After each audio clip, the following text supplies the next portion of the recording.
Welcome back. So for this deep dive, our source material is, well, it's pretty different today. We're not looking at studies or official reports. No, definitely not. We're diving into a raw transcript from a local radio show. Past week, next week. It's dense. That's one word for it. It's this mix of personal stories, local gossip, some pretty strong political takes, pop culture stuff, even chatter about the show itself. Oh, absolutely. It's pure information overload, really. Right. Captures a very specific time and place. But yeah, finding the signal in the noise is the challenge. Exactly. So our mission for you, the learner, is to act as that filter with us. We want to slice through the chatter, separate the facts from the, let's say, strong opinions. And pull out some core lessons, Yeah. like how to handle information today, how to leverage your network, and maybe why focusing locally is so important. Precisely. Okay, let's tackle that first challenge, navigating these information bubbles. The radio hosts, they actually said they felt like they were living in at least two separate countries within the same country. Yeah, based entirely on where people were getting their information. They saw listeners operating with completely different sets of quote-unquote facts. And they had this perfect example, this case study, that really shows how misinformation, especially the kind that confirms what you want to believe, just sticks. What was it again? Oh, right. They talked about someone they knew described as a relatively nice, smart person. Yeah, a perfectly reasonable person, apparently, who was absolutely 100% convinced that former President Obama had spent $300 million building a private indoor basketball court at the White House. 300 million. I mean, the sheer number should raise a flag, shouldn't it? That's the kind of thing where you just have to stop and ask. And is that true, though? Come on. That's what the hosts implied. And the reality, according to their fact check and the source. Well, the money involved, it was appropriated by Congress, yes, but for general White House renovations. And that whole process actually started under the previous administration, President Bush's. Right. It wasn't Obama's pet project. And the court itself.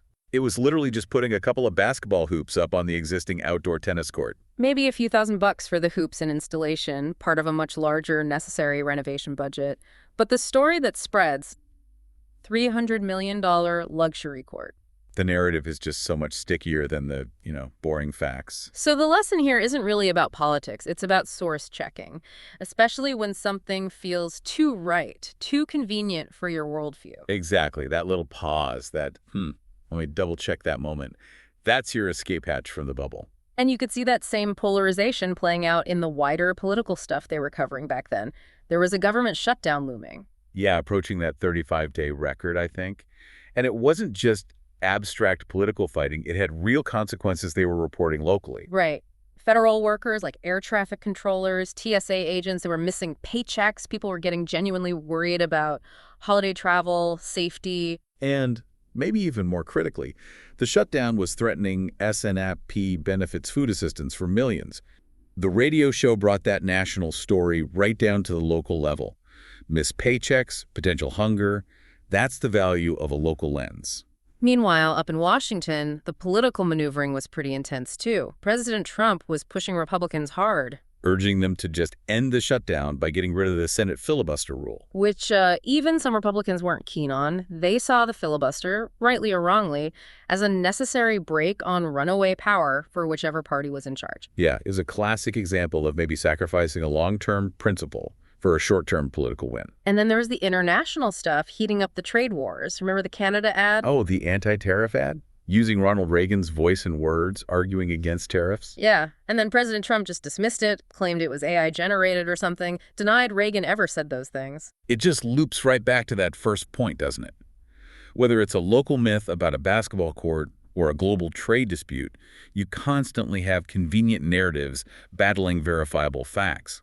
Okay, so if Lesson 1 is fact-checking the world around you, Lesson 2 from the source is about what happens when your facts change suddenly, like losing a job. Yes, professional agility and the power of your network. The host of the show, he had actually just been laid off right before this period, covered in the transcript. And the transcript basically logs this crazy, intense month he had immediately afterwards, scrambling with consulting gigs. It's a fantastic case study in resilience, really. He didn't just sit tight. He immediately put his skills to work in different ways. First stop was Branson, Missouri. Right, facilitating a strategy retreat for a credit union there. Then almost immediately after, he was off to Atlanta. And that Atlanta gig is interesting because it shows adaptability. He wasn't a medical expert. No, not at all. He was very clear about that. A pharmaceutical company hired him purely as a training consultant. His job was to teach doctors and other healthcare pros how to present complex new drug information more effectively. So he was selling his core skill communication, facilitation, into a totally different, highly specialized field. Smart. And then talk about adapting on the fly. The very next week, he's down in Galveston, Texas, facilitating another credit union strategy session. But this one served federal employees. Exactly. And because the government shutdown was hitting its peak crisis point right then, the whole original agenda got thrown out the window. Wow. So what did they do? They had to pivot instantly. The entire session became about how the credit union could help its members cope with furloughs, sudden income loss, managing debt, just pure crisis management. That's agility in action right there. You have to respond to the immediate reality. But here's the real nugget, the payoff piece from the deep dive. All that consulting work, the hustle, and then the new full-time job he eventually landed. Where'd it come from? It all came through one single contact, a guy named Tim Wickstrom. Ah, the network effect. Totally. Wickstrom remembered a specific positive interaction they'd had years earlier. It wasn't about sending out resumes. It was about a relationship, a reputation built over time. That's it. Consistent professionalism, maintaining those connections. It wasn't just what he knew, but who knew him and trusted him. Yeah. That's the safety net everyone needs, really. And speaking of using your expertise, maybe in slightly unexpected ways, we have to mention Boogie's timeshare story from the transcript. Oh yeah, the timeshare takedown. That was brilliant. It's a perfect little example of leveraging deep knowledge, even defensively. He and his partner went to one of those high-pressure pitches purely to get a free hotel suite for the weekend. We've all been tempted, right? Yeah. So this salesman, Mark, is giving them the full court press for, what, 2 hours? 2 solid hours, laying it on thick. And Boogie's just sitting there, listening. Until Boogie finally reveals what he actually does for a living. Which is? He trains F&I managers. No way. The finance and insurance guys at car dealerships. Yeah. The absolute ninjas of high-pressure sales tactics. Very same. So Boogie basically tells Mark, look, I train people who do what you do, but often way more aggressively. And frankly, I've been mentally grading your techniques for the last 2 hours. Oh my God. You could just imagine Mark's face. Apparently, Mark was furious. Realized he'd been essentially performing for an expert critic the whole time. He just stopped the pitch cold. And gave him the free suite. Yep. Gave him the voucher and basically asked him to leave immediately. That's incredible. It shows, if you really understand the mechanics of manipulation, you can sometimes just diffuse it by exposing That's why even arguing. Yeah, just revealing the technique. Okay, let's shift gears a bit now, away from professional tactics and more into just human stuff. Connection versus distraction. Right, because the transcript had these great contrasts. Yeah. Really messy, authentic human moments side by side with totally manufactured celebrity noise. And the genuine moments, those are the ones that actually stick with you. Like the story about Molly, one of the hosts. She'd gone to Heidi Klum's big Halloween party. Oh, yeah, sponsored by Butterfinger, wasn't it? And she had this insane costume. Insane. 3.5 hours in makeup to look like an ice queen. Super elaborate. But the real story was later that night. What happened? She's on the subway, late, still in costume, and some creepy guy starts hitting on her getting too close. Oh, awful. But before she even really had to react, another woman on the subway car saw what was happening, immediately walked over, and acted like they were long-lost best friends. Oh, wow. Just jumped right in. Totally. Yeah. Big hug. Oh my God, Molly, I haven't seen you in ages. Completely shut the creep down. Instant protection. They called it girl code in the transcript, I think. Just that unspoken look out for each other thing. Beautiful, unscripted moment. Exactly. And then you have the other end of the spectrum, the hilarious interaction Boogie had on his flight home. Oh, the tummy warning. He was fast asleep, right?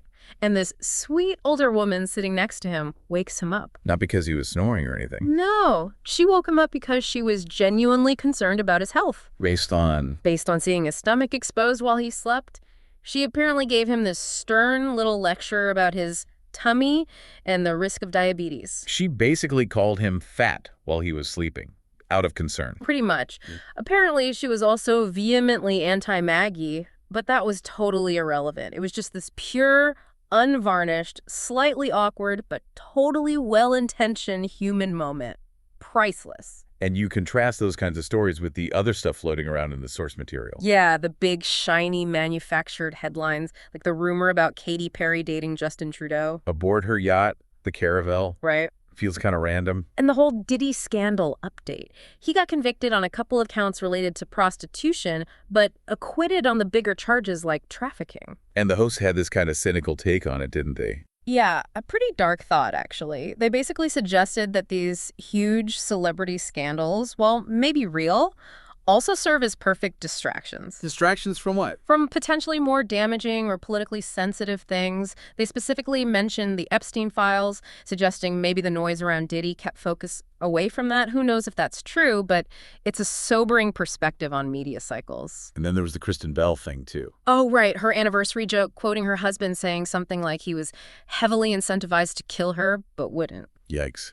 Yeah, I can see why critics call that tone deaf. Given the reality of domestic violence, it just lands wrong. Exactly. And all these things, the yacht rumors, the scandals, the jokes, they grab headlines, they generate clicks, but they pull our focus, maybe, from things that have more tangible impact close to home. Which neatly brings us to the final and maybe most critical takeaway from this particular deep dive, the power of community focus. Yeah, the transcript shifts pretty dramatically near the end to this very specific, urgent local need in Kansas City, a charity called Peace Out Cancer. And their mission is just incredibly practical and compassionate. They provide electric recliners. Free of charge to women who are recovering from mastectomies. Because medically, they often can't lie flat after that kind of surgery. It's painful, it can hinder healing. The recliner lets them rest and sleep safely, comfortably. And this wasn't abstract for the host. He shared that his own wife, Jane, had used one of these exact recliners for weeks after her mastectomy, slept in it while he slept on the couch nearby. It was essential for her recovery. It's the kind of support that seems small, maybe, but makes a world of difference during a really traumatic time. And it's often something insurance just doesn't cover. Making the charity absolutely vital. But here's the crisis point from the transcript. Peace Out Cancer was losing its physical space. Like, immediately. They needed a new location. Desperately. They needed a donated space, a warehouse, or maybe an empty storefront. Around 600 to 1,000 square feet, somewhere in the KC metro area. Because all their donation money rightly goes towards buying more chairs, helping more women, not paying rent if they can possibly avoid it. Exactly. And this is where that idea of local focus really hits home. This is a tangible need that transcends politics, transcends the information bubbles. Cancer affects almost everyone, directly or indirectly. Yeah. So if you, the listener, happen to be in the KC area or know someone who is, and you know of any suitable commercial space that could potentially be donated. This charity needs that lifeline. It's a direct, immediate way to help people navigating a really tough recovery. Okay, so we've covered a lot of ground from this one. Very chatty source. We really have. From, questioning those convenient narratives that fit our biases to the absolute necessity of nurturing your professional network. Because you never know when you'll need it, or when a past kindness pays off years later. And finally, that grounding power of focusing on immediate local community needs. Right. And thinking back to where we started with the political chaos, the shutdown, the tariffs. It's striking how often those big political strategies, sold as ways to beat the opposition, end up directly harming the people who support the policies. Like the soybean farmers caught in the middle of the trade war they might have initially supported. Which leads us to that final provocative thought for you, the learner. The transcript mentioned upcoming bellwether elections, like governor races in Virginia and New Jersey, as potential indicators. So the question becomes, how bad do things have to get right here at home? How much direct, localized pain, losing SNAP benefits, farms going under, vital charities struggling does it take? Before those real-world consequences start to outweigh deeply held ideological beliefs or party loyalty. Is there a tipping point where the practical reality pierces the information bubble? The ultimate measure won't be polls or punditry. It'll be the results people feel in their own lives and their own communities. That's the only result that really counts.